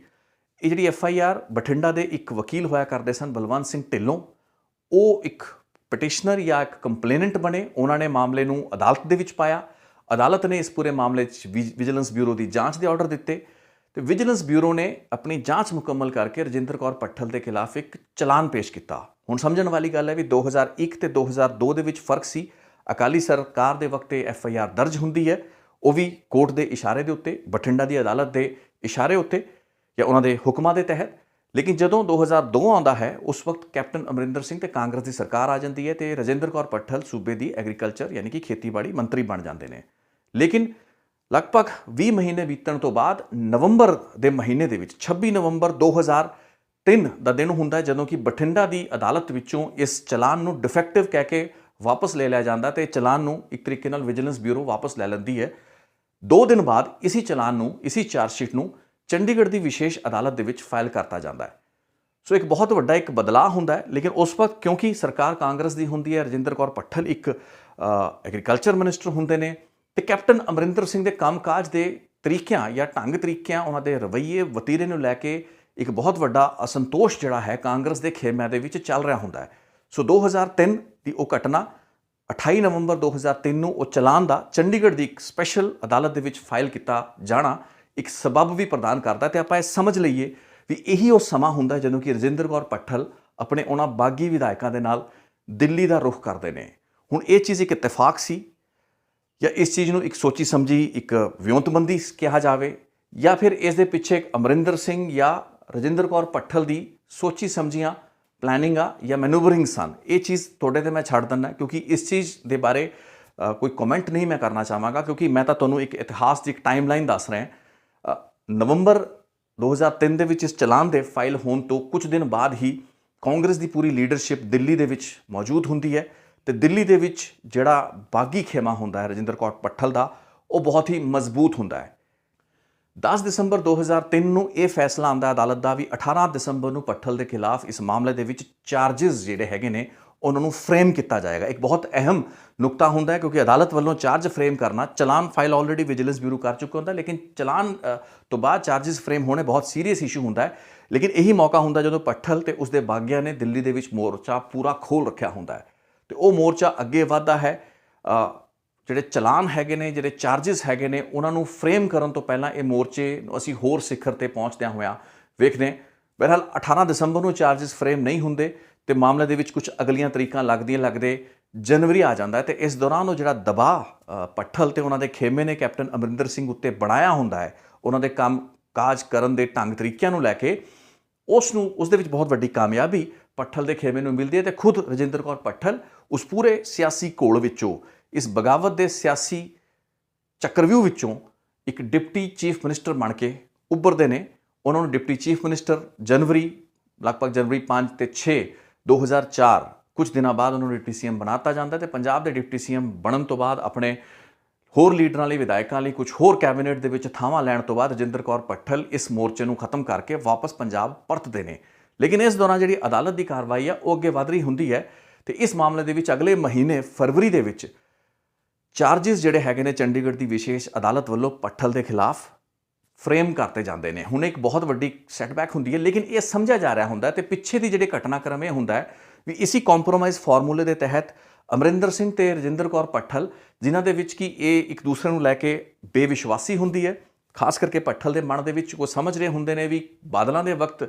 ਜਿਹੜਾ ਕੇਸ ਰਜਿਸਟਰ ਕੀਤਾ ਗਿਆ ਸੀ ਉਹਦੇ ਵਿੱਚ ਚਲਾਨ ਫਾਈਲ ਕੀਤਾ ਜਾਂਦਾ ਹੈ ਕੈਪਟਨ ਅਮਰਿੰਦਰ ਦੀ ਸਰਕਾਰ ਦੇ ਵਕਤ ਤੇ ਉਸ ਦੇ ਵਿੱਚ ਹੁਣ ਚਾਰਜਿਸ ਫਰੇਮ ਕਰਨ ਦੀ ਨੌਬਤ ਆ ਚੁੱਕੀ ਹੈ। ਸੋ ਇਹ ਸਾਰੀਆਂ ਗੱਲਾਂ ਬਾਤਾਂ ਹਾਈ ਕਮਾਂਡ ਦੇ ਸਾਹਮਣੇ ਜਦੋਂ ਰੱਖਦੇ ਨੇ ਭੱਠਲ ਤਾਂ ਇਹ ਸੰਭਾਵਿਤ ਹੈ ਵੀ ਪਿਛਲੇ ਪੱਧਰ ਤੇ ਉਸ ਕੰਪਰੋਮਾਈਜ਼ ਫਾਰਮੂਲੇ ਦੇ ਤਹਿਤ ਰਜਿੰਦਰ ਕੌਰ ਭੱਠਲ ਨੂੰ ਡਿਪਟੀ ਸੀਐਮ ਥਾਪਣ ਤੋਂ ਇਲਾਵਾ ਉਹਨਾਂ ਦੇ ਖਿਲਾਫ ਇਸ 20 ਲੱਖ ਦੇ ਗਬਨ ਦੇ ਕੇਸ ਨੂੰ ਕਮਜ਼ੋਰ ਕਰਨਾ ਵੀ ਉਸ ਕੰਪਰੋਮਾਈਜ਼ ਡੀਲ ਦਾ ਇੱਕ ਹਿੱਸਾ ਰਿਹਾ ਹੋ ਸਕਦਾ ਹੈ, ਜਿਸ ਦੇ ਕੋਈ ਵੀ ਪੁਖਤਾ ਸਬੂਤ ਕਦੇ ਦਿੱਤੇ ਨਹੀਂ ਜਾ ਸਕਦੇ, ਲੇਕਿਨ ਆਉਣ ਵਾਲੇ ਕੁਝ ਹਫ਼ਤਿਆਂ ਮਹੀਨੇ ਦਾ ਘਟਨਾਕ੍ਰਮ ਇਹ ਜ਼ਰੂਰ ਦੱਸਦਾ ਹੈ। ਸੋ ਫਰਵਰੀ ਦੇ ਵਿੱਚ ਚਾਰਜਿਸ ਫਰੇਮ ਹੋ ਜਾਂਦੇ ਨੇ ਤੇ ਰਜਿੰਦਰ ਕੌਰ ਭੱਠਲ ਤੇ ਉਹਨਾਂ ਦਾ ਕਾਨੂੰਨੀ ਪੱਖ ਇਸ ਪੂਰੇ ਮਾਮਲੇ ਦੀ ਚਾਰਾਜ਼ੋਈ ਲਈ ਹਾਈ ਕੋਰਟ ਤੋਂ ਲੈ ਕੇ ਸੁਪਰੀਮ ਕੋਰਟ ਦਾ ਰੁਖ ਕਰਦਾ, ਜਿੱਥੇ ਉਹਨਾਂ ਨੂੰ ਕੁਝ ਵਿਸ਼ੇਸ਼ ਰਾਹਤਾਂ ਨਹੀਂ ਮਿਲਦੀਆਂ। ਲੇਕਿਨ ਜਿਹੜਾ ਕਰਾਰ ਉਹਨਾਂ ਦਾ ਕੈਪਟਨ ਅਮਰਿੰਦਰ ਸਿੰਘ ਜਾਂ ਉਸ ਕੰਪਰੋਮਾਈਜ਼ ਫਾਰਮੂਲੇ ਦੇ ਤਹਿਤ ਕੇਂਦਰ ਕਾਂਗਰਸ ਦੀ ਆਲਾ ਕਮਾਨ ਹਾਈ ਕਮਾਂਡ ਦੇ ਇਸ਼ਾਰੇ ਤੇ ਹੋ ਰੱਖਿਆ ਹੁੰਦਾ ਹੈ, ਉਸ ਉੱਤੇ ਫੁੱਲ ਤਾਂ ਚੜ੍ਹਨੇ ਹੀ ਸਨ ਤੇ ਚੜ੍ਹਦੇ ਨੇ। तो ਕੈਪਟਨ ਅਮਰਿੰਦਰ ਸਿੰਘ ਦੀ ਸਰਕਾਰ ਦੇ ਵਿਜੀਲੈਂਸ ਬਿਊਰੋ ਦੇ ਕੰਮ ਕਰਨ ਦੀ ਪ੍ਰਣਾਲੀ ਪਹਿਲਾਂ ਵੀ ਆਪਾਂ ਡਿਸਕਸ ਕਰ ਚੁੱਕੇ ਵੀਡੀਓਜ਼ ਦੇ ਵਿੱਚ, ਲੇਕਿਨ ਨਵੰਬਰ 2006 ਦੇ ਵਿੱਚ ਉਹ ਜਿਹੜਾ ਅੰਡਰਸਟੈਂਡਿੰਗ ਜਾਂ ਇੱਕ ਜਿਹੜਾ ਰਿਲੀਫ ਹੁੰਦਾ ਹੈ ਜੋ ਕਿ ਆਪਣੀ ਹੀ ਡਿਪਟੀ ਸੀਐਮ ਨੂੰ ਉਸ ਵਕਤ ਦੇਣਾ ਅਮਰਿੰਦਰ ਸਿੰਘ ਦੀ ਰਾਜਸੀ ਮਜਬੂਰੀ ਵੀ ਹੁੰਦੀ ਹੈ ਤੇ ਉਸ ਸ਼ਾਇਦ ਉਸ ਐਸੀ ਕਮਿਟਮੈਂਟ ਦਾ ਹਿੱਸਾ ਵੀ ਹੋਵੇ ਜੋ ਕਿ ਹਾਈ ਕਮਾਂਡ ਨੂੰ ਉਸ ਵਕਤ ਦਿੱਤੀ ਗਈ ਹੋਵੇ ਜਦੋਂ ਕਿ ਇਹ ਬਾਗੀ ਖੇਮਾ ਦਿੱਲੀ ਦੇ ਵਿੱਚ ਬੈਠਾ ਸੀਗਾ। ਹਾਲਾਂਕਿ ਇਸ ਦੇ ਕੋਈ ਪੁਖਤਾ ਸਬੂਤ ਨਹੀਂ ਹੈ, ਇੱਕ ਅੰਡਰਸਟੈਂਡਿੰਗ ਹੈ, ਇੱਕ ਡੈਰੀਵੇਸ਼ਨ ਹੈਗੀ ਹੈ। ਇਸ ਪੂਰੇ ਸਰਕਮਸਟੈਂਸਸ ਨੂੰ ਵੇਖੀਏ, ਚਲਾਨ ਫਾਈਲ ਹੋਣ ਤੋਂ ਲੈ ਕੇ ਚਾਰਜਿਸ ਫਰੇਮ ਹੋਣ ਦੇ ਵਿੱਚ ਦਾ ਜਿਹੜਾ ਘਟਨਾਕ੍ਰਮ ਹੈ, ਉਹ ਜਿਹੜੀਆਂ ਤਾਰੀਖਾਂ ਨੇ, ਉਸ ਦੇ ਵਿੱਚ ਕਾਂਗਰਸ ਦੀ ਇੱਕ ਬਹੁਤ ਵੱਡੀ ਬਗਾਵਤ ਅਮਰਿੰਦਰ ਸਿੰਘ ਦੇ ਖਿਲਾਫ ਹੁੰਦੀ ਹੈ ਤੇ ਉਹ ਕੀ ਕੁਝ ਲੈ ਕੇ ਵਾਪਸ ਆਉਂਦੀ ਹੈ, ਇਸ ਚੀਜ਼ ਨੂੰ ਤੁਸੀਂ ਖੁਦ ਐਨਾਲਾਈਜ਼ ਕਰੋ। ਲੇਕਿਨ ਨਵੰਬਰ 2006 ਦੇ ਵਿੱਚ ਇਹ ਕੇਸ ਦੇ ਵਿੱਚ ਵਿਜੀਲੈਂਸ ਬਿਊਰੋ ਕਲੋਜ਼ਰ ਰਿਪੋਰਟ ਕਹਿ ਲਓ, ਇੱਕ ਸਪਲੀਮੈਂਟਰੀ ਚਲਾਨ ਫਾਈਲ ਕਰਦੀ ਹੈ ਤੇ ਇਸ ਚੀਜ਼ ਦਾ ਖੁਲਾਸਾ ਕੀਤਾ ਜਾਂਦਾ ਵੀ ਹੁਣ ਉਹ ਵਾਲੀਆਂ ਰਸੀਦਾਂ ਜਿਹੜੀਆਂ ਕਿ 20 ਲੱਖ ਰੁਪਏ ਦਾ ਖਰਚਾ ਜਿਹੜਾ ਕਿ ਚੀਫ ਮਿਨਿਸਟਰ ਦੇ ਫੰਡ 'ਚੋਂ ਕਢਾਇਆ ਗਿਆ, ਰਜਿੰਦਰ ਕੌਰ ਭੱਠਲ ਨੇ 1996 ਵਿੱਚ ਜਿਹੜਾ ਕਢਾਇਆ ਸੀ 20 ਲੱਖ ਰੁਪਇਆ ਚੀਫ ਮਿਨਿਸਟਰ ਦੇ ਫੰਡ 'ਚੋਂ, ਉਹਦੀਆਂ ਹੁਣ ਰਸੀਦਾਂ ਮਿਲ ਗਈਆਂ ਨੇ। ਇਸ ਵਾਸਤੇ ਉਹ 20 ਲੱਖ ਰੁਪਏ ਦਾ ਪਤਾ ਲੱਗ ਗਿਆ ਹੈ। ਇਸ ਵਾਸਤੇ ਉਹ ਕੋਈ ਗਬਨ ਨਹੀਂ ਸੀ, ਉਹ ਕੋਈ ਅਪਰਾਧਿਕ ਵਾਰਦਾਤ ਨਹੀਂ ਸੀ, ਉਹ ਘਟਨਾ ਨਹੀਂ ਸੀ, ਜਾਂ ਕੋਈ ਭ੍ਰਸ਼ਟਾਚਾਰ ਦਾ ਮਾਮਲਾ ਹੀ ਨਹੀਂ ਸੀ ਤੇ ਬਣਦਾ ਨਹੀਂ। ਸੋ ਇਸ ਵਾਸਤੇ ਰਜਿੰਦਰ ਕੌਰ ਭੱਠਲ ਨੂੰ ਇਸ ਮਾਮਲੇ ਵਿੱਚ ਬਾਇਜ਼ਤ ਬਰੀ ਕੀਤਾ ਜਾਵੇ। 2008 ਦੇ ਵਿੱਚ ਰਜਿੰਦਰ ਕੌਰ ਭੱਠਲ ਜਦੋਂ ਕਿ ਅਕਾਲੀ ਸਰਕਾਰ ਬਣ ਚੁੱਕੀ ਹੁੰਦੀ ਹੈ ਤੇ ਉਹ ਸਾਰਾ ਕੰਮਕਾਜ ਅਦਾਲਤਾਂ ਦੇ ਵਿੱਚ ਹੋ ਚੁੱਕਾ ਹੁੰਦਾ ਹੈ ਜੋ ਕਿ ਕਰਵਾਇਆ ਜਾਣਾ ਹੁੰਦਾ ਹੈ। ਉਸ ਤੋਂ ਬਾਅਦ ਰਜਿੰਦਰ ਕੌਰ ਭੱਠਲ ਨੂੰ ਇਸ ਮਾਮਲੇ ਦੇ ਵਿੱਚ ਡਿਸਚਾਰਜ ਕਰਤਾ ਜਾਂਦਾ ਹੈ, ਦੋਸ਼ ਮੁਕਤ ਕਰਤਾ ਜਾਂਦਾ ਹੈ ਤੇ ਉਸ ਵਕਤ ਦੇ ਤਤਕਾਲੀ ਮੁੱਖ ਮੰਤਰੀ 2008 ਦੇ ਵਿੱਚ, ਕਿਉਂਕਿ ਪ੍ਰਕਾਸ਼ ਸਿੰਘ ਬਾਦਲ ਦੁਬਾਰਾ ਆ ਚੁੱਕੇ ਹੁੰਦੇ ਨੇ, ਉਹਨਾਂ ਤੋਂ ਫਿਰ ਜਦੋਂ ਮੀਡੀਆ ਪੁੱਛਦਾ ਵੀ ਤੁਸੀਂ ਹੁਣ ਇਸ ਪੂਰੇ ਮਾਮਲੇ ਦੇ ਵਿੱਚ ਕੀ ਕਰੋਗੇ, ਕਿਉਂਕਿ ਇਹ ਮਾਮਲਾ 2001 ਮਈ ਨੂੰ ਉਸ ਵਕਤ ਦਰਜ ਕੀਤਾ ਸੀ ਜਦੋਂ ਤੁਸੀਂ ਮੁੱਖ ਮੰਤਰੀ ਸੀ। ਲੇਕਿਨ ਪਿਛਲੇ 5 ਸਾਲਾਂ ਦੀ ਕੈਪਟਨ ਅਮਰਿੰਦਰ ਸਿੰਘ ਸਰਕਾਰ ਦੇ ਵਕਤ ਵਿਜੀਲੈਂਸ ਬਿਊਰੋ ਨੇ ਇੱਕ ਹੋਰ ਰਿਪੋਰਟ ਦਾਇਰ ਕਰਕੇ ਦੋਸ਼ ਮੁਕਤ ਕਰਤਾ ਹੈ, ਰਸੀਦਾਂ ਲੱਭ ਗਈਆਂ ਨੇ ਕਿ ਇਸ ਮਾਮਲੇ ਨੂੰ ਦੁਬਾਰਾ ਪਰਸੂ ਕਰਨਾ ਹੈ। ਤੇ ਪ੍ਰਕਾਸ਼ ਸਿੰਘ ਬਾਦਲ ਕਹਿ ਦਿੰਦੇ ਨੇ ਵੀ ਉਹ ਹੁਣ ਜਿਹੜੀ ਬਦਲੇ ਦੀ ਰਾਜਨੀਤੀ ਹੈ ਜਾਂ ਕੋਈ ਵੀ ਐਸੀ ਰਾਜਨੀਤੀ ਜਿਸ ਦੇ ਵਿੱਚ ਆਪਸ ਦੇ ਵਿੱਚ ਭੇਦਭਾਵ ਹੋਣ ਜਾਂ ਆਪਸ ਦੇ ਵਿੱਚ ਟਕਰਾਅ ਹੋਣ, ਉਸ ਨੂੰ ਪਰਸੂ ਨਹੀਂ ਕਰਨਗੇ, ਯਾਨੀ ਕਿ ਉਸ ਨੂੰ ਉਸ ਤਰਜ਼ ਤੇ ਨਹੀਂ ਤੋੜਨਗੇ ਜਿਵੇਂ ਕਿ ਪਹਿਲਾਂ ਪਿਛਲੇ ਕਰੀਬਨ 6-7 ਸਾਲਾਂ ਦੇ ਵਿੱਚ ਕੰਮਕਾਜ ਹੁੰਦਾ ਆਇਆ ਹੈ। ਸੋ ਬਾਦਲ ਦਾ ਇਸ਼ਾਰਾ ਕਲੀਅਰ ਹੁੰਦਾ ਹੈ ਵੀ ਹੁਣ ਰਜਿੰਦਰ ਕੌਰ ਭੱਠਲ ਨੂੰ ਹੱਥ ਨਹੀਂ ਲਾਇਆ ਜਾਏਗਾ। ਲੇਕਿਨ ਇਸ ਤੋਂ ਬਾਅਦ ਵੀ ਹਾਈ ਕੋਰਟ ਤੋਂ ਲੈ ਕੇ ਸੁਪਰੀਮ ਕੋਰਟ ਦੇ ਪੱਧਰ ਤੱਕ ਇਸ ਮਾਮਲੇ ਦੇ ਵਿੱਚ ਸ਼ਿਕਾਇਤਕਰਤਾ ਜਾਂ ਕਈ ਐਸੇ ਪੱਖ ਹੁੰਦੇ ਨੇ ਜੋ ਕਿ ਰਜਿੰਦਰ ਕੌਰ ਭੱਠਲ ਨੂੰ ਹਾਊਂਡ ਕਰਨ ਦੀ ਕੋਸ਼ਿਸ਼ ਕਰਦੇ ਨੇ। ਉਹਨਾਂ ਨੂੰ ਲਗਾਤਾਰ ਇਸ ਮਾਮਲੇ ਦੇ ਵਿੱਚ ਇਹ ਮਾਮਲੇ ਨੂੰ ਦੁਬਾਰਾ ਖੋਲ੍ਹਿਆ ਜਾਵੇ, ਕਿਸੇ ਤਰੀਕੇ ਨਾਲ ਇਹ ਮਾਮਲਾ ਅਦਾਲਤਾਂ ਦੇ ਵਿੱਚ ਜਾਂ ਅਦਾਲਤਾਂ ਦੇ ਜ਼ਰੀਏ ਦੁਬਾਰਾ ਇਸ ਇਨਕੁਆਇਰੀ ਇਨਵੈਸਟੀਗੇਸ਼ਨ ਨੂੰ ਸ਼ੁਰੂ ਕੀਤਾ ਜਾਵੇ। ਇਸ ਦੀਆਂ तमाम ਕੋਸ਼ਿਸ਼ਾਂ 2004 ਤੇ ਘਟਨਾਕ੍ਰਮ ਤੋਂ ਬਾਅਦ ਵੀ 2007 ਤੇ ਉਸ ਤੋਂ ਬਾਅਦ ਵੀ ਹੁੰਦੀਆਂ ਰਹੀਆਂ, ਲੇਕਿਨ ਉਹਨਾਂ ਨੂੰ ਕੁਝ ਜ਼ਿਆਦਾ ਕਾਮਯਾਬੀ ਨਹੀਂ ਮਿਲ ਪਾਈ। ਸਮਝਿਆ ਇਹ ਵੀ ਜਾਂਦਾ ਹੈ ਵੀ 2004 ਤੋਂ ਬਾਅਦ 2008 ਤੱਕ ਜਦ ਤੱਕ ਭੱਠਲ ਦੇ ਖਿਲਾਫ ਇਹ ਕੇਸ ਮੁਕੰਮਲ ਤੌਰ ਤੇ ਖਤਮ ਨਹੀਂ ਹੋ ਗਏ, ਇਸ ਕੇਸ ਨੂੰ ਖੁਲਵਾਏ ਜਾਣ ਦੀਆਂ ਬਹੁਤ ਕੋਸ਼ਿਸ਼ਾਂ ਹੋਈਆਂ। ਬੇਸ਼ੱਕ ਹਾਈ ਕਮਾਂਡ ਨਾਲ ਕਮਿਟਮੈਂਟ ਸੀ, ਲੇਕਿਨ ਬੈਕਡੋਰ ਤੋਂ ਬਹੁਤ ਐਸੀਆਂ ਕੋਸ਼ਿਸ਼ਾਂ ਹੁੰਦੀਆਂ ਰਹੀਆਂ। ਸੁਪਰੀਮ ਕੋਰਟ ਤੇ ਇੱਕ ਮਾਮਲਾ ਗਿਆ ਤੇ ਸੁਪਰੀਮ ਕੋਰਟ ਦੇ ਵਿੱਚ ਵੀ ਜਾ ਕੇ ਵਕੀਲ ਖੜੇ ਹੋ ਕੇ ਇਸ ਚੀਜ਼ ਦੀ ਦੁਹਾਈ ਪਾਉਂਦੇ ਰਹੇ ਵੀ ਭੱਠਲ ਦੇ ਖਿਲਾਫ ਜਿਹੜੀ ਵਿਜੀਲੈਂਸ ਬਿਊਰੋ ਨੇ 2006 ਦੇ ਵਿੱਚ ਸਪਲੀਮੈਂਟਰੀ ਚਲਾਨ ਜਾਂ ਰਿਪੋਰਟ ਦਿੱਤੀ ਹੈ ਉਸ ਦੇ ਵਿੱਚ ਕਮੀਆਂ ਖਾਮੀਆਂ ਨੇ ਤੇ ਇੱਕ ਗਬਨ ਹੈ, ਇਸ ਨੂੰ ਗਬਨ ਦੇ ਤਰੀਕੇ ਨਾਲ ਲਿਆ ਜਾਵੇ। ਲੇਕਿਨ ਭੱਠਲ ਇਸ ਕੇਸ ਦੇ ਵਿੱਚ ਕਲੀਅਰ ਨਿਕਲ ਗਏ ਕਿਉਂਕਿ ਜਿਹੜਾ ਮਾਮਲਾ 20 ਲੱਖ ਦੇ ਇਸ ਕਥਿਤ ਗਬਨ ਦਾ ਸੀ ਉਹ ਕੋਈ ਐਡਾ ਸੀਰੀਅਸ ਮਾਮਲਾ ਨਹੀਂ ਸੀ। It was just a matter ਵੀ ਉਹਦੇ ਜਿਹੜੇ ਹੈਡਸ ਆਫ ਐਕਸਪੈਂਡੀਚਰ ਸਨ ਵੀ ਪੈਸਾ ਕਿਸ ਲਈ ਕਢਾਇਆ ਗਿਆ ਤੇ ਕਿਸ ਲਈ ਵਰਤਿਆ ਗਿਆ, ਉਹ ਹੈਡਸ ਦੀ ਅਦਲਾ ਬਦਲੀ ਦਾ ਮਾਮਲਾ ਸੀ ਜਿਸ ਦੇ ਵਿੱਚ ਕੁਝ ਬੇਨਿਯਮੀਆਂ ਹੋ ਸਕਦੀਆਂ ਨੇ ਲੇਕਿਨ ਉਹ ਭ੍ਰਸ਼ਟਾਚਾਰ ਦਾ ਕੋਈ ਬਹੁਤ ਵੱਡਾ ਮਾਮਲਾ ਸੀ। ਇਹ ਸਥਾਪਿਤ ਨਹੀਂ ਹੋ ਪਾਇਆ। ਲੇਕਿਨ ਸਥਾਪਿਤ ਕੀ ਹੋ ਪਾਇਆ, ਸਮਝਣ ਵਾਲਾ ਵਿਸ਼ਾ ਇਹ ਹੈ। ਸਥਾਪਿਤ ਇਹ ਹੋ ਪਾਇਆ ਵੀ ਵਿਜੀਲੈਂਸ ਬਿਊਰੋ ਦੇ ਜ਼ਰੀਏ ਆਪਣੇ ਵਿਰੋਧੀ ਜਾਂ ਸਿਆਸੀ ਤੌਰ ਤੇ ਵਿਰੋਧੀ ਪਾਰਟੀਆਂ ਜਾਂ ਸਿਆਸੀ ਓਪੋਨੈਂਟਸ ਨੂੰ ਟਾਰਗੇਟ ਕਰਨਾ ਕਿਸੇ ਵੀ ਸਰਕਾਰ ਜਾਂ ਮੁੱਖ ਮੰਤਰੀ ਦਾ ਇੱਕ ਬਹੁਤ ਵੱਡਾ ਹਥਿਆਰ ਰਿਹਾ ਹੈ। ਇਸ ਚੀਜ਼ ਨੂੰ ਵਰਤਣ ਲਈ ਚਾਹੇ ਬਾਦਲਾਂ ਦੀ ਸਰਕਾਰਾਂ ਹੋਣ ਜਾਂ ਫਿਰ ਕੈਪਟਨ ਅਮਰਿੰਦਰ ਹੋਣ, ਉਹ ਬਖੂਬੀ ਕਾਮਯਾਬ ਰਹੇ ਨੇ। ਤੇ ਆਹ ਜਿਹੜਾ ਘਟਨਾਕ੍ਰਮ ਹੈ ਤੁਹਾਨੂੰ ਰਜਿੰਦਰ ਕੌਰ ਭੱਠਲ ਦਾ ਸਾਲ 2003 ਨਵੰਬਰ ਉਹਨਾਂ ਦੇ ਖਿਲਾਫ ਜਿਹੜਾ ਚਲਾਨ ਪੇਸ਼ ਕੀਤਾ ਗਿਆ, ਚਾਰਜਿਸ ਫਰੇਮ ਹੋਏ ਤੇ ਬਾਅਦ ਦੇ ਵਿੱਚ ਜੇ ਬਗਾਵਤ ਨਾ ਹੁੰਦੀ ਤਾਂ ਸ਼ਾਇਦ ਰਜਿੰਦਰ ਕੌਰ ਭੱਠਲ ਲਈ ਹੋਰ ਦਿੱਕਤਾਂ ਖੜੀਆਂ ਹੋਣੀਆਂ ਸਨ। ਲੇਕਿਨ ਰਜਿੰਦਰ ਕੌਰ ਭੱਠਲ ਇੱਕ ਮਜ਼ਬੂਤ ਪੋਲੀਟੀਸ਼ੀਅਨ ਹੋਣ ਦੇ ਨਾਤੇ ਉਹਨਾਂ ਨੇ ਸਹੀ ਮੌਕੇ ਤੇ, ਯਾਨੀ ਉਹਨੂੰ ਆਪਾਂ ਸਿਆਸੀ ਤੌਰ ਤੇ ਸਹੀ ਮੌਕਾ ਕਹਾਂਗੇ, ਇੱਕ ਆਪਣੇ ਪੁਆਇੰਟ ਆਫ ਵਿਊ ਨਾਲ ਸਿਆਸੀ ਤੌਰ ਤੇ ਜੋ ਮੌਕਾ ਉਹਨਾਂ ਨੂੰ ਸਭ ਤੋਂ ਵਧੀਆ ਸੂਟ ਕਰਦਾ ਸੀ ਉਸ ਹਿਸਾਬ ਨਾਲ ਇੱਕ ਐਸੀ ਬਗਾਵਤ ਨੂੰ ਲੀਡ ਕੀਤਾ ਜਿਸ ਦੇ ਤਹਿਤ ਕਿ ਉਹ ਹਾਈਕਮਾਨ ਤੋਂ ਉਹ ਕੰਸੈਸ਼ਨਸ ਲੈਣ ਵਿੱਚ ਕਾਮਯਾਬ ਹੋਈ, ਖੁਦ ਨੂੰ ਡਿਪਟੀ ਸੀਐਮ ਵੀ ਬਣਾ ਗਈ। ਆਪਣੇ ਖਿਲਾਫ ਦਾ ਜਿਹੜਾ ਕੇਸ ਸੀ ਉਸ ਉੱਤੇ ਸਰਕਾਰ ਪੱਖੋਂ ਜਾਂ ਵਿਜੀਲੈਂਸ ਬਿਊਰੋ ਪੱਖੋਂ ਇੱਕ ਭਰੋਸਾ ਵੀ ਲੈਣ ਵਿੱਚ ਕਾਮਯਾਬ ਰਹੀ ਤੇ ਬਾਅਦ ਦੇ ਵਿੱਚ ਉਹੀ ਹੋਇਆ।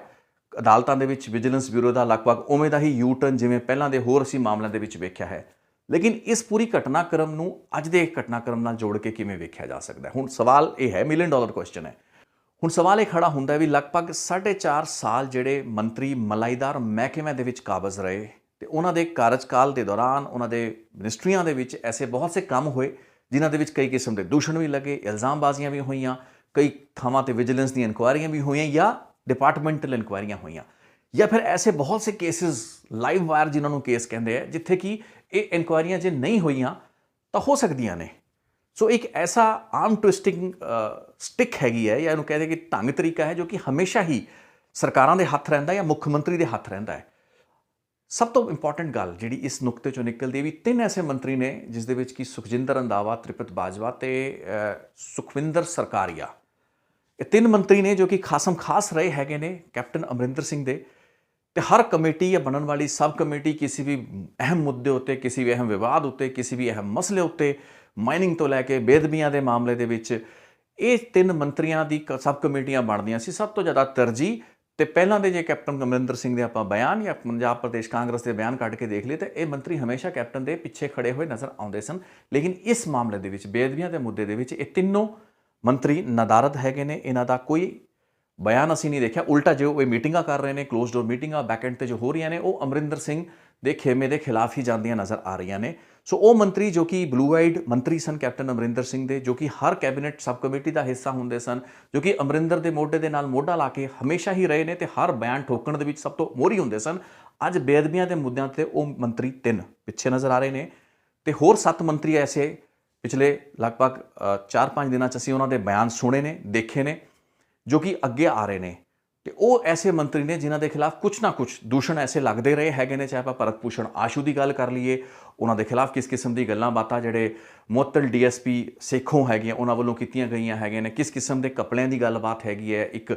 ਜਿਹੜੀ ਹਾਊਸ ਬਿਲਡਿੰਗ ਸੁਸਾਇਟੀ ਸੀ ਉਹਦੇ ਵਿੱਚ CLU ਦਾ ਰੌਲਾ ਸੀਗਾ, ਗਲਤ ਦਸਤਾਵੇਜ਼ਾਂ ਜਾਂ ਗਲਤ ਰਜਿਸਟਰੀਆਂ ਦੇ ਆਧਾਰ ਉੱਤੇ CLU ਕਰਾਇਆ ਗਿਆ। ਉਹ ਐਲੀਗੇਸ਼ਨ ਲੱਗੇ ਜਿਨ੍ਹਾਂ ਦੀ ਜਾਂਚ ਅੱਗੇ ਤੱਕ ਨਹੀਂ ਹੋ ਪਾਈ। ਨਵਜੋਤ ਸਿੰਘ ਸਿੱਧੂ ਦੇ ਸਮੇਂ ਤੇ ਉਹ ਜਾਂਚ ਆਰੰਭੀ ਗਈ ਸੀ ਲੇਕਿਨ ਉਹ ਜਾਂਚ ਨੂੰ ਕਿਸੇ ਵੀ ਸਿਰੇ ਤੇ ਨਹੀਂ ਪਹੁੰਚਿਆ, ਕੋਈ ਸਿੱਟਾ ਉਹਦਾ ਨਹੀਂ ਨਿਕਲਿਆ। ਆਪਾਂ ਗੱਲ ਬਲਬੀਰ ਸਿੱਧੂ ਹੋਣਾ ਦੀ ਕਰ ਲਈਏ, ਉਹਨਾਂ ਦੇ ਖਿਲਾਫ ਵੀ ਐਲੀਗੇਸ਼ਨ ਲੱਗਦੇ ਰਹੇ ਹੈਗੇ ਨੇ। ਬਿਪਰੋਨੋਰਫਿਨ ਜਿਹੜੀ ਇੱਕ ਦਵਾਈ ਹੈਗੀ ਹੈ ਉਹ ਜਿਹੜਾ ਡੀ ਐਡਿਕਸ਼ਨ ਲਈ ਵਰਤੇ ਜਾਣ ਵਾਲੀਆਂ ਗੋਲੀਆਂ, ਤਕਰੀਬਨ ਐਸੀਆਂ ਕਰੋੜਾਂ ਗੋਲੀਆਂ ਦੇ ਕਪੜੇ ਦੀ ਇੱਕ ਐਲੀਗੇਸ਼ਨ ਜਿਹੜਾ ਸੀਗਾ, ਇੱਕ ਜਿਹੜਾ ਦੂਸ਼ਣ ਸੀ ਉਹ ਅਕਾਲੀ ਦਲ ਵੱਲੋਂ ਵਿਧਾਨ ਸਭਾ ਦੇ ਵਿੱਚ ਲਾਇਆ ਗਿਆ। ਬਾਅਦ ਦੇ ਵਿੱਚ ਬਲਬੀਰ ਸਿੱਧੂ ਨੇ ਇਹ ਵੀ ਕਿਹਾ ਵੀ ਮੈਂ ਤੇ ਮਾਨਹਾਨੀ ਦਾ ਮੁਕੱਦਮਾ ਠੋਕਾਂਗਾ। ਉਹ ਪਤਾ ਨਹੀਂ ਮੁਕੱਦਮਾ ਠੋਕਿਆ ਨਹੀਂ ਠੋਕਿਆ, ਸਾਨੂੰ ਨਹੀਂ ਪਤਾ। ਬ੍ਰਹਮ ਮਹਿੰਦਰਾ ਦੇ ਕੁਝ ਹੋਰ ਪੋਲੀਟੀਕਲ ਐਸਪੀਰੇਸ਼ਨਸ ਹੋ ਸਕਦੀਆਂ ਨੇ। ਸੁਣਨ ਵਿੱਚ ਆਇਆ ਵੀ ਉਹਨਾਂ ਦੇ ਬੇਟੇ ਜਿਹੜੇ ਹੈਗੇ ਨੇ ਹੁਣ ਉਹਨਾਂ ਦੀ ਸੀਟ ਤੋਂ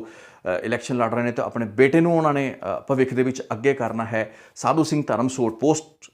ਮੈਟ੍ਰਿਕ ਸਕਾਲਰਸ਼ਿਪ ਘੁਟਾਲੇ ਦੇ ਵਿੱਚ ਉਹਨਾਂ ਨੂੰ ਪਹਿਲਾਂ ਹੀ ਮੁੱਖ ਮੰਤਰੀ ਵੱਲੋਂ ਵਿਭਾਗੀ ਜਾਂਚ ਤੋਂ ਬਾਅਦ ਕਲੀਨ ਚਿੱਟ ਦਿੱਤੀ ਗਈ ਹੈ। ਸੁੰਦਰ ਸ਼ਾਮ ਅਰੋੜਾ ਦੇ ਮਾਮਲੇ ਦੇ ਵਿੱਚ ਵੀ ਕਈ ਐਸੀਆਂ ਗੱਲਾਂ ਬਾਤਾਂ ਨਿਕਲਦੀਆਂ ਰਹੀਆਂ ਹੈਗੀਆਂ ਨੇ। ਸੋ ਜੇ ਇਹ ਸਾਰੇ ਜਿਹੜੇ ਮਿਨਿਸਟਰਸ ਹੈਗੇ ਨੇ ਉਹਨਾਂ ਦਾ ਪਿਛੋਕੜ ਥੋੜ੍ਹਾ ਜਿਹਾ ਦੇਖੀਏ, ਧਿਆਨ ਨਾਲ ਦੇਖੀਏ, ਤਾਂ ਸਮਝ ਵਿੱਚ ਇਹ ਆਉਂਦਾ ਵੀ 4 ਸਾਢੇ 4 ਸਾਲ ਦੇ ਕਾਰਜਕਾਲ ਤੋਂ ਬਾਅਦ ਜਿਹੜਾ ਵੀ ਮਿਨਿਸਟਰ ਹੁੰਦਾ ਉਹਦੇ ਖਿਲਾਫ ਕੋਈ ਨਾ ਕੋਈ ਐਸੀ ਗੱਲਬਾਤ ਖੜੀ ਜ਼ਰੂਰ ਹੁੰਦੀ ਹੈ ਜਿਸ ਨੂੰ ਲੈ ਕੇ ਹਮੇਸ਼ਾ ਹੀ ਉਸ ਦੀ ਬਾਂਹ ਮਰੋੜੀ ਵੀ ਜਾ ਸਕਦੀ ਹੈ ਅਤੇ ਉਸ ਨੂੰ ਘੂਰਿਆ ਵੀ ਜਾ ਸਕਦਾ ਹੈ।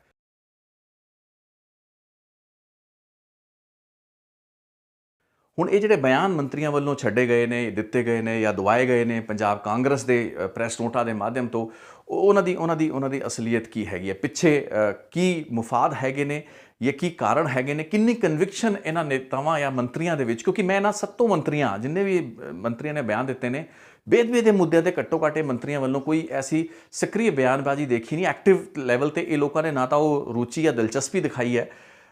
ਉਲਟਾ ਕੁਝ ਮੰਤਰੀ ਜਿਨ੍ਹਾਂ ਦਾ ਬਿਆਨ, ਜਿਵੇਂ ਗੁਰਪ੍ਰੀਤ ਕਾਂਗੜ ਦਾ ਜਿਹੜਾ ਬਿਆਨ ਆਉਂਦਾ ਹੈਗਾ, ਉਹ ਜੇ ਆਪਾਂ ਮੰਤਰੀ ਦਾ ਥੋੜ੍ਹਾ ਜਿਹਾ ਪਿਛੋਕੜ ਦੇ ਵਿੱਚ ਜਾਣਾ ਚਾਹੀਏ ਅਤੇ ਉਹ ਧਿਆਨ ਦਈਏ ਵੀ ਜਿਹੜਾ ਬੇਅਦਬੀਆਂ ਦੇ ਮੁੱਦਿਆਂ ਦੇ ਉੱਤੇ ਇੱਕ ਜਿਹੜਾ ਅਹਿਮ ਗਵਾਹ ਸੀਗਾ, ਉਹਦੀ ਮੌਤ ਹੋ ਗਈ ਸੀ, ਉਹਨੂੰ ਹਾਰਟ ਅਟੈਕ ਆਇਆ ਸੀਗਾ, ਉਹਦੇ ਉੱਤੇ ਬਹੁਤ ਜ਼ਿਆਦਾ ਦਬਾਅ ਸੀਗਾ ਕੁਝ ਐਸੇ ਲੀਡਰਾਂ ਵੱਲੋਂ ਜੋ ਕਿ ਇਸ ਮੰਤਰੀ ਦੇ ਕਰੀਬੀ ਦੱਸੇ ਜਾਂਦੇ ਸਨ। ਇਹ ਪੂਰਾ ਮਾਮਲਾ ਉੱਠਿਆ ਸੀ ਕਿ ਇਵਨ ਜਸਟਿਸ ਰਣਜੀਤ ਸਿੰਘ ਹੋਣਾ ਨੇ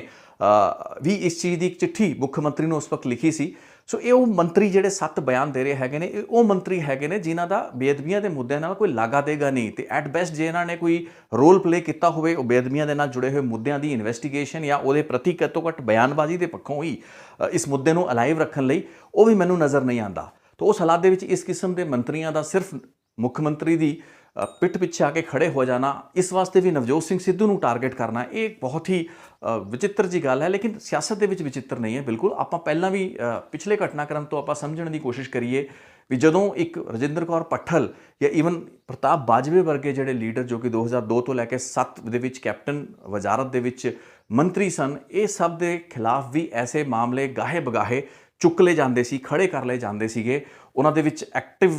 ਜਿਹੜੀ ਇਨਵੋਲਵਮੈਂਟ ਜਾਂ ਤੇਜ਼ੀ ਲਿਆਤੀ ਜਾਂਦੀ ਸੀ। ਉਸ ਤੋਂ ਬਾਅਦ ਇਹ ਲੀਡਰਾਂ ਨੂੰ ਇੱਕ ਬੈਕਫੁੱਟ 'ਤੇ ਆਉਣਾ ਪੈਂਦਾ ਸੀਗਾ। ਇੱਕ ਲੁੱਕ ਦਾ ਘੁਟਾਲਾ ਹੋਇਆ ਸੀ ਜਿਸ ਦੇ ਵਿੱਚ ਕਿ ਪ੍ਰਤਾਪ ਬਾਜਵਾ ਨੂੰ ਹਜੇ ਵੀ ਚੇਤੇ ਕਰਾਇਆ, ਬੀਤੇ ਕੁਝ ਮਹੀਨਿਆਂ ਦੇ ਵਿੱਚ ਵੀ ਕੈਪਟਨ ਅਮਰਿੰਦਰ ਸਿੰਘ ਨੇ ਚੇਤੇ ਕਰਾਇਆ ਵੀ ਤੁਸੀਂ ਆਪਣੇ ਉਸ ਲੁੱਕ ਘੁਟਾਲੇ ਦਾ ਧਿਆਨ ਕਰੋ, ਅਤੇ ਬਾਜਵਾ ਦਾ ਫਿਰ ਉਹਦਾ ਜਵਾਬ ਵੀ ਆਇਆ। ਆਪਣੇ ਮੰਤਰੀਆਂ ਨੂੰ ਕਿਵੇਂ ਕਾਬੂ ਰੱਖਣਾ ਹੈ ਅਤੇ ਉਹਨਾਂ ਦੇ ਵੀਕ ਪੁਆਇੰਟਸ ਦੇ ਉੱਤੇ ਉਹਨਾਂ ਨੂੰ ਘੂਰੀ ਵੱਟ ਕੇ ਕਿਵੇਂ ਆਪਣੀ ਸਿਆਸਤ ਨੂੰ ਅੱਗੇ ਤੋਰਨਾ ਹੈ, ਇਸ ਪੂਰੀ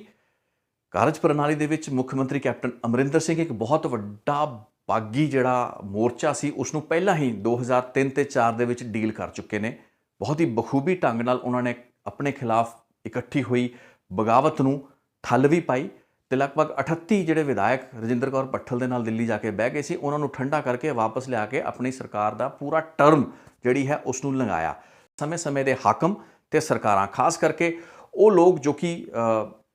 ਰਾਜਨੀਤੀ ਕਰਦੇ ਨੇ ਅਤੇ ਪਿਓਰ ਰਾਜਨੀਤੀ ਕਰਦੇ ਨੇ, ਜਿਵੇਂ ਕਿ ਕੈਪਟਨ ਅਮਰਿੰਦਰ ਸਿੰਘ ਵਰਗੇ ਲੀਡਰ, ਉਹ ਇਸ ਚੀਜ਼ ਨੂੰ ਜਾਣਦੇ ਨੇ ਕਿ ਜਦ ਸੱਤਾ ਉਹਨਾਂ ਦੇ ਹੱਥ ਵਿੱਚ ਹੁੰਦੀ ਹੈ, ਤਾਕਤ ਉਹਨਾਂ ਦੇ ਹੱਥ ਵਿੱਚ ਹੁੰਦੀ ਹੈ, ਤਾਂ ਆਪਣੇ ਮੰਤਰੀਆਂ ਨੂੰ ਕਾਬੂ ਕਰਨਾ ਕੋਈ ਔਖਾ ਕੰਮ ਨਹੀਂ। ਰਜਿੰਦਰ ਕੌਰ ਭੱਠਲ ਤੋਂ ਲੈ ਕੇ ਪ੍ਰਤਾਪ ਬਾਜਵਾ ਵਰਗਿਆਂ ਨੂੰ ਉਹਨਾਂ ਨੇ ਠੰਡਾ ਕਰਕੇ ਰੱਖਿਆ ਹੈ। ਅੱਜ ਹਾਲਾਤ ਥੋੜ੍ਹੇ ਬਦਲੇ ਹੋਏ ਜ਼ਰੂਰ ਨੇ, ਲੇਕਿਨ ਅੱਜ ਵੀ 7 ਮੰਤਰੀਆਂ ਨੂੰ ਬਹੁਤ ਸੌਖੇ ਤਰੀਕੇ ਨਾਲ ਉਹਨਾਂ ਨੇ ਆਪਣੇ ਮੇਜ਼ ਦੇ ਨਾਲ ਕੋਲ ਬਿਠਾ ਲਿਆ ਹੈ, ਅਤੇ ਉਹਨਾਂ ਦੇ ਖਿਲਾਫ ਜਿਹੜੇ ਵੀ ਸ਼ਿਕਾਇਤਾਂ ਜਾਂ ਜਿਹੜੇ ਵੀ ਐਸੇ ਕੇਸ ਹੈਗੇ ਨੇ ਜੋ ਕਿ ਉਹਨਾਂ ਦੀ ਕਮਜ਼ੋਰ ਕੜੀਆਂ ਨੇ, ਉਹ ਕਿਤੇ ਨਾ ਕਿਤੇ ਸਰਕਾਰਾਂ ਕੋਲ ਹਮੇਸ਼ਾ ਹੀ ਫਾਈਲਾਂ ਖੁੱਲ੍ਹੀਆਂ ਰਹਿੰਦੀਆਂ ਨੇ, ਅਤੇ ਜਦੋਂ ਵੀ ਐਸੇ ਲੀਡਰ ਆਪਣੀ ਸਿਰ ਚੁੱਕਦੇ ਹੈਗੇ ਨੇ ਤੇ ਉਹਨਾਂ ਨੂੰ ਦੱਸਤਾ ਜਾਂਦਾ ਵੀ ਤੁਸੀਂ ਤਿਆਰ ਰਹੋ, ਤੁਹਾਡੇ ਖਿਲਾਫ ਵੀ ਬਹੁਤ ਗੱਲਾਂ ਨੇ। ਸੋ ਇਸ ਵਾਸਤੇ ਸਾਨੂੰ ਆਇਨਾ ਦਿਖਾਉਣ ਤੋਂ ਪਹਿਲਾਂ ਆਪਣੀ ਜਿਹੜੀ ਗਤੀਵਿਧੀਆਂ ਰਹੀਆਂ ਨੇ ਪਿਛਲੇ 4.5 ਸਾਲ ਦੀਆਂ, ਉਹਨਾਂ 'ਤੇ ਜਿਹੜਾ ਧਿਆਨ ਦਿਓ। ਅੱਜ ਦਾ ਇਸ ਵੀਡੀਓ ਦਾ ਮੰਤਵ ਜਾਂ ਮਕਸਦ ਇਹ ਸੀ ਵੀ ਤੁਹਾਨੂੰ ਕਾਂਗਰਸ ਦੇ ਉਸ ਕਲਚਰ ਦੇ ਨਾਲ ਅਸੀਂ ਜਾਣੂ ਜ਼ਰੂਰ ਕਰਾਈਏ ਜਿਸ ਦੇ ਵਿੱਚ ਕਿ ਆਪਣੇ ਹੀ ਖਿਲਾਫ ਜਦੋਂ ਬਗਾਵਤ ਉੱਠਦੀ ਹੈ ਤਾਂ ਮੁੱਖ ਮੰਤਰੀ ਖਾਸ ਕਰਕੇ ਕੈਪਟਨ ਅਮਰਿੰਦਰ ਸਿੰਘ ਨੇ 2 ਸਕਸੈਸਿਵ ਟਰਮਸ ਦੇ ਵਿੱਚ 2002 ਤੋਂ ਲੈ ਕੇ 7 ਤੇ ਹੁਣ ਉਹ ਕਿਵੇਂ ਦੇ ਦਾਅ ਪੇਚ ਅਪਣਾ ਸਕਦੇ ਨੇ ਜਾਂ ਅਪਣਾਏ ਜਾਣ ਲਈ ਸਮਰੱਥ ਨੇ। ਇਹ ਉਹਨਾਂ ਦੀ ਕਾਬਲੀਅਤ ਹੈ, ਉਹਨਾਂ ਦੀ ਖਾਸੀਅਤ ਹੈ, ਉਹਨਾਂ ਦੇ ਢੰਗ ਤਰੀਕੇ ਹੈਗੇ ਨੇ, ਇਹਨਾਂ ਨੂੰ ਕੀ ਮੰਨਿਆ ਜਾਵੇ। ਲੇਕਿਨ ਇਹਨਾਂ ਤਮਾਮ ਜਿਹੜੇ ਹੱਥਕੰਡਿਆਂ, ਇਹ ਪੈਂਤਣਿਆਂ ਤੋਂ ਇਲਾਵਾ ਇੱਕ ਵੱਡੀ ਜਿਹੜੀ ਕਚਹਿਰੀ ਹੈ ਉਹ ਜਨਤਾ ਦੀ ਕਚਹਿਰੀ ਹੈ। ਠੀਕ ਹੈ, ਤੁਸੀਂ 2003 ਤੇ 4 ਦੀ ਬਗਾਵਤ ਨੂੰ ਝੇਲ ਲਿਆ ਤੇ ਤੁਸੀਂ ਸ਼ਾਇਦ ਅੱਜ ਦੀ ਬਗਾਵਤ ਵੀ ਝੇਲ ਜਾਓਗੇ, ਲੇਕਿਨ ਜਨਤਾ ਦੀ ਕਚਹਿਰੀ ਦੇ ਵਿੱਚ ਜਾ ਕੇ ਜਵਾਬ ਦੇਣੇ ਔਖੇ ਨੇ।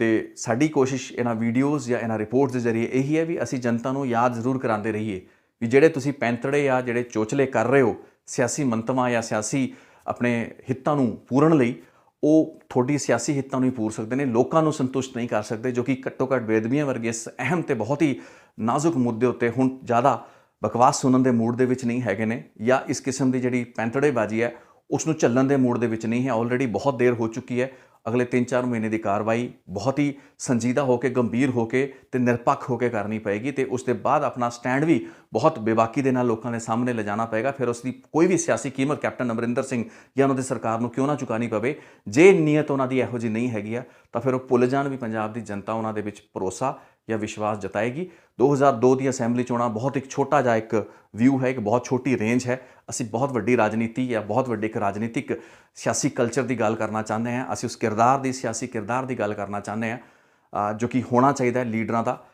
ਉਹ ਸਿਆਸੀ ਕਿਰਦਾਰ ਦੇ ਵਿੱਚ ਕਮੀਆਂ ਖਾਮੀਆਂ ਨੂੰ ਜਨਤਾ ਤੁਹਾਨੂੰ ਮਾਫ ਕਰ ਸਕਦੀ ਹੈ, ਬਰਦਾਸ਼ਤ ਕਰ ਲੇਗੀ, ਲੇਕਿਨ ਤੁਹਾਡੀ ਜਿਹੜੀ ਬਦਨੀਅਤ ਹੈ ਉਸ ਨੂੰ ਬਰਦਾਸ਼ਤ ਨਹੀਂ ਕਰੇਗੀ। ਸੋ ਉਮੀਦ ਕਰਾਂਗੇ ਵੀਡੀਓ ਦੇ ਵਿੱਚ ਜਿਹੜਾ ਵੀ ਅਸੀਂ ਹਿਸਟੋਰੀਕਲ ਪਰਸਪੈਕਟਿਵ ਦਿੱਤਾ ਤੁਹਾਨੂੰ ਸਮਝ ਆਇਆ ਹੋਵੇਗਾ ਤੇ ਥੋੜ੍ਹਾ ਜਿਹਾ ਚੀਜ਼ਾਂ ਨੂੰ ਇਕੱਠੇ ਕਰਨ ਦੀ ਕੋਸ਼ਿਸ਼ ਸੀ। ਜੇ ਮੈਂ ਥੋੜ੍ਹਾ ਜਿਹਾ ਨਾਕਾਮਯਾਬ ਰਿਹਾ ਹੋਵਾਂ ਇਹਦੇ ਵਿੱਚ ਤਾਂ ਮੈਂ ਖਿਮਾ ਦਾ ਯਾਚਕ ਹਾਂ। ਬਹੁਤ ਬਹੁਤ ਧੰਨਵਾਦ। ਸਾਡੇ YouTube ਚੈਨਲ ਨਾਲ ਜੁੜੇ ਰਹੋ।